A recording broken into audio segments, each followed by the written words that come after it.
Hi mga mi, kain tayo. Meron tayong fried chicken and meron tayong sinigang na mamoy.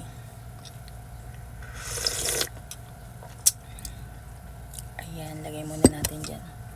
Then meron tayong sausawan na patis, kalamansi, tsaka sili. Tara, kain. Igop muna tayo ng sabaw.